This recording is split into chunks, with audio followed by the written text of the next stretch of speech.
Às vezes acontecem coisas raras e nós não sabemos. A bola da vez é uma entrevista a Koyoharu Gotoji feita durante o ano passado, e nessa entrevista ela revelou algumas coisas sobre o processo de criação de Demon Slayer. Opa, e aí guys?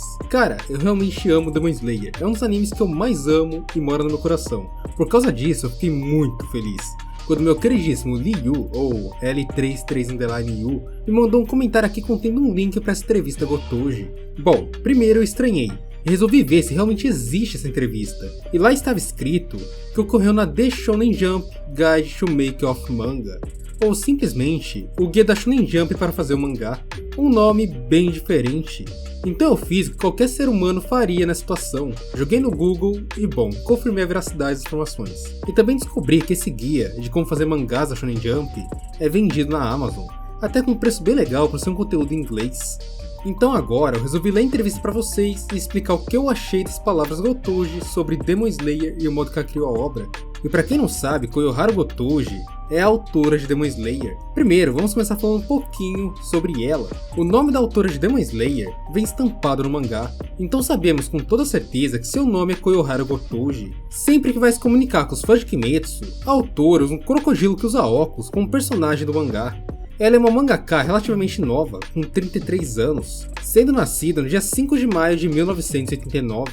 Sua primeira aparição no mundo dos mangás foi em 2013, quando Gotoji participou do 70º Prêmio Jump Chursai Newcomer Manga, com um mangá chamado Kagari Gari, que muitos consideram como o capítulo piloto de Demon Slayer. Esse mangá possui 46 páginas, sendo na verdade uma one-shot, e desde então, não temos mais tantas informações sobre a autora, principalmente relacionadas à sua aparência. A única coisa que sabemos, e que foi nos revelado por um funcionário da Jump, é que Koyoharu Gotoji se trata sim de uma mulher.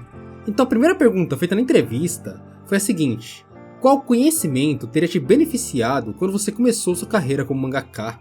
E a Gotoji respondeu da seguinte forma, abre aspas, saber de onde a onde você tem que desenhar no papel, e quantos centímetros de espaço em branco devem ser deixados no meio das páginas. Fecha aspas. Essa informação é muito interessante, porque vemos que apesar de ter um mangá de sucesso estrondoso como Demon Slayer, ela começou não sabendo exatamente como era um trabalho 100% profissional. Então ela teve que buscar experiência e conhecimento durante a criação do mangá de Kimetsu. E essa evolução dela é bem visível quando lemos o próprio mangá de Kimetsu no Yaiba.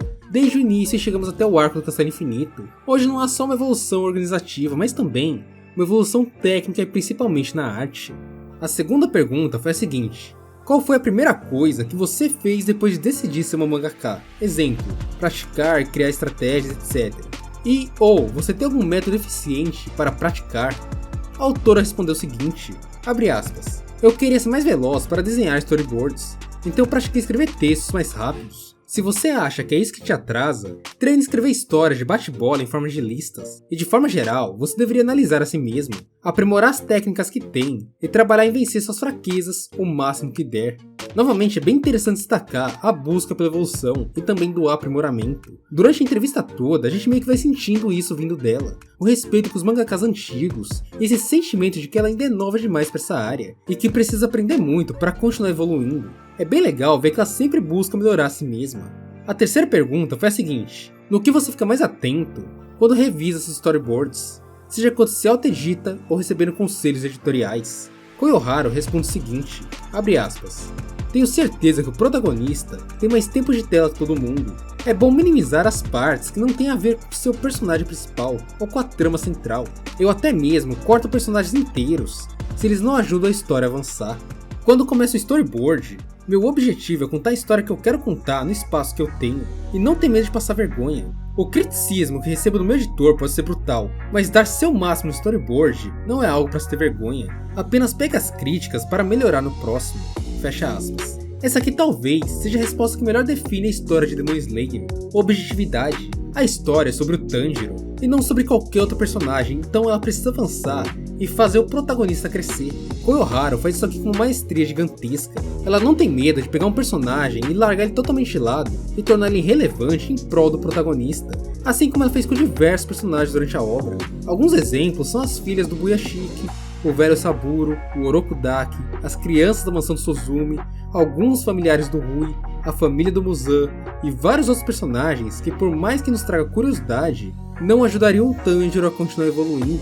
É legal ver que ela não gosta de rolar história e criar coisas complexas. Esse traço é muito criticado pelas pessoas que não gostam de Demon Slayer, como já vi em vários lugares. Mas como vocês podem ver, é um estilo pessoal da autora, que se difere de muitos nomes grandes como Tite Kubo, Masashi Kishimoto, ou até mesmo Eiichiro Oda. Ela simplesmente não gosta de se enrolar na sua história. Na quarta pergunta, o entrevistador perguntou o seguinte: tem alguma coisa que você poderia ter preparado melhor antes da serialização começar? E ela respondeu o seguinte, abre aspas, eu nunca trabalhei como assistente de mangaka, mas eu aposto que teria sido um jeito incrível para aprender e adquirir habilidades. Ainda assim, mesmo sem essa experiência, eu tive tantas pessoas dispostas a me ensinar coisas, então eu acho que funcionou de alguma forma. Fecha aspas. Aqui é realmente interessante ver como a Koyohara Gotoji realmente é nova nesse mundo. Ela nem mesmo teve a chance de trabalhar junto a outro mangaka para ter experiência, o que é algo bem raro entre os mangakas de sucesso como ela. É legal ver que os outros mangakas de alguma forma ajudaram ela com a serialização de Demon Slayer, já quando havia começado. Provavelmente ela aprendeu muita coisa já com essa obra em andamento. Eu até lembro que dentro dos volumes ela chegou a comentar sobre alguns contatos que ela teve. Principalmente um que marcou muito foi com o autor de Black Clover, e também teve alguns outros por aí, se você pegar os mangás e ler você vai achar várias citações. E bom, na nossa quinta pergunta, foi perguntado o seguinte: o que você tem em mente enquanto está criando mangás? E Koyohara respondeu o seguinte: não faça conceitos simples serem mais complexos do que são.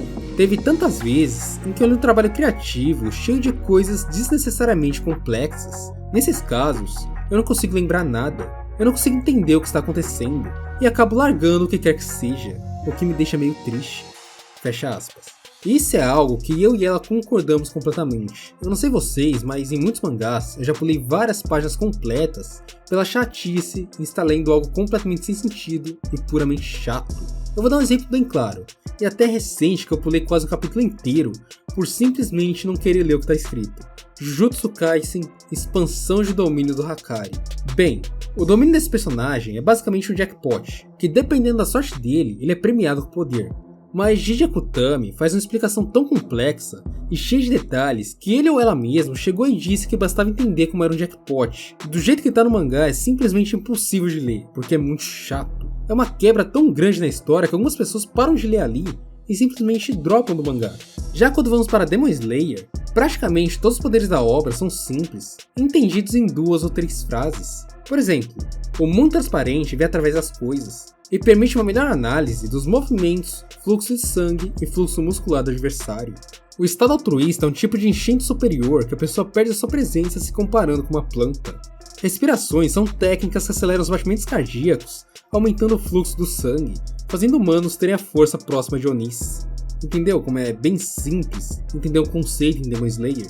E assim vai, os poderes de Demon Slayer são simplesmente fáceis de serem explicados em poucas palavras. Até mesmo as situações de Kimetsu, de certa forma, são simples. Escrever um arco inteiro, se você realmente for direto ao ponto, não demoraria mais que 3 minutos, então é realmente objetivo e bem simples no geral. E talvez por isso o mangá de Kimetsu pegou um público tão grande e tão diverso que se tornou o mangá mais vendido em 2009 e em 2020. Um destaque para 2020, onde foram vendidas mais de 80 milhões de cópias, fora que em 2021, por muito pouco, Kimetsu também não foi mais vendido, perdendo apenas para Jujutsu Kaisen.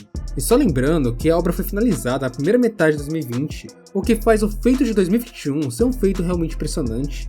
E na sexta pergunta temos o seguinte: qual sua abordagem para criar personagens marcantes? Gotoji respondeu o seguinte, abre aspas, eu crio personagens baseados em família, amigos e outras pessoas da vida.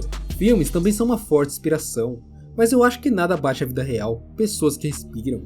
Eu não acho que é bom ter a inspiração só em trabalhos ficcionais. Tente analisar seus sentimentos sobre pessoas diferentes. O que faz alguém atrativo, ou insuportável, ou digno de respeito? Fecha aspas. A primeira parte da resposta eu achei bem interessante. Demon Slayer tem realmente um traço de valorização da família e dos verdadeiros amigos, onde uns ajudam os outros em busca de um objetivo em comum. Uma vez eu conversei com minha mãe, que também assiste Demon Slayer, e ela falou muito desse ponto da família e dos amigos. E ela continuou vendo Demon Slayer praticamente por causa disso, a sensação de humanidade e casualidade que temos bem ali. Em relação à segunda parte da resposta, eu achei bem legal os adjetivos que ela escolheu como exemplo: atrativo, insuportável e digno de respeito. Esses 3 adjetivos podem ser vistos no nosso trio de protagonistas. Inosuke é um garoto que chega ali de forma meio curiosa, distorcendo seu corpo falando várias coisas aleatórias. Ele é um personagem atrativo.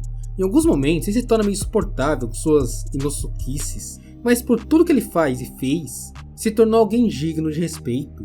Zenitsu, quando tá acordado, é a definição de insuportável.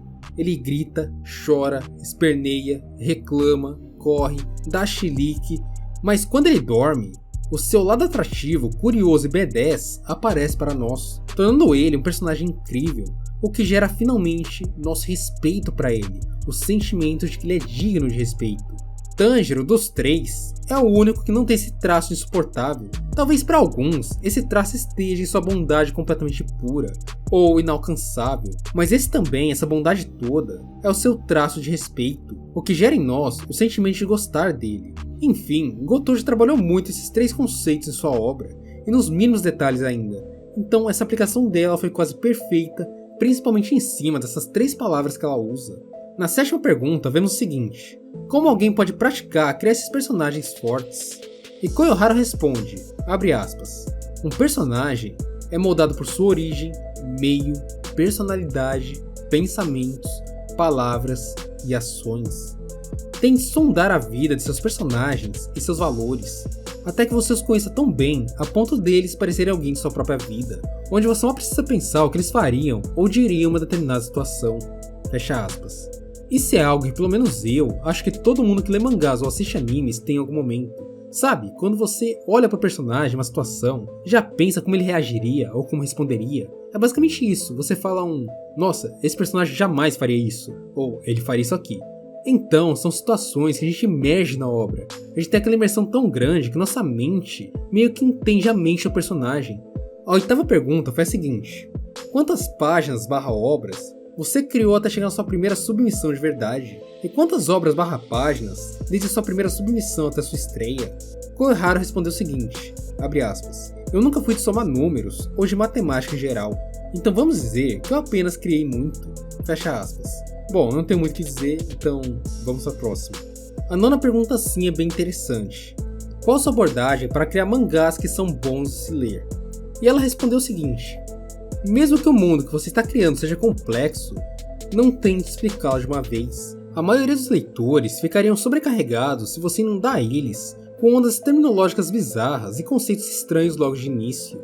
Então, mantenha as coisas legais e simples, principalmente no começo, e apele aos sentidos ao invés disso. Fecha aspas. Aqui novamente, ela volta para o ponto do simplismo e objetividade, tentando explicar que a história deve correr de forma que não fique maçante. Então é sempre legal coisas complexas serem explicadas aos poucos, de forma leve, como por muitas vezes ela fez em sua própria obra, sempre simplificando tudo o máximo possível, para que qualquer pessoa entenda rapidamente a ideia. As próximas 4 perguntas são mais específicas em tempo de produção e inspirações, então não tenho muito o que comentar, mas eu vou lê-las aqui para vocês pelo menos curtirem a entrevista inteira. Então vamos lá.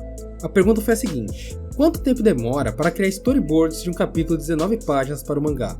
E a Koyohara respondeu, de 7 a 10 horas. A próxima pergunta é a seguinte: quanto tempo demora para finalizar o desenho de um capítulo de 19 páginas para o mangá?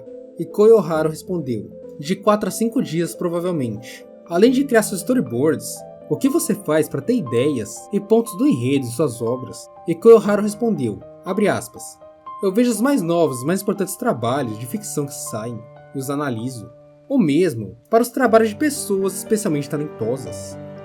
E por fim, a última pergunta: tem alguma coisa que você usa como referência para criar seus one-shots? E Koyohara respondeu, eu duvido que consegui fazer um bom uso das minhas inspirações, mas eu me referi a antigos folclores japoneses, SF Thump and Teacher, de Fujiko F. Fujio, Parasite e Hisatsu Shigotonin, entre outros, fecha aspas. E bom, esse foi o vídeo, eu espero que vocês tenham gostado. Se gostou, deixa aqui o seu like e a hashtag Kimetsu aqui nos comentários.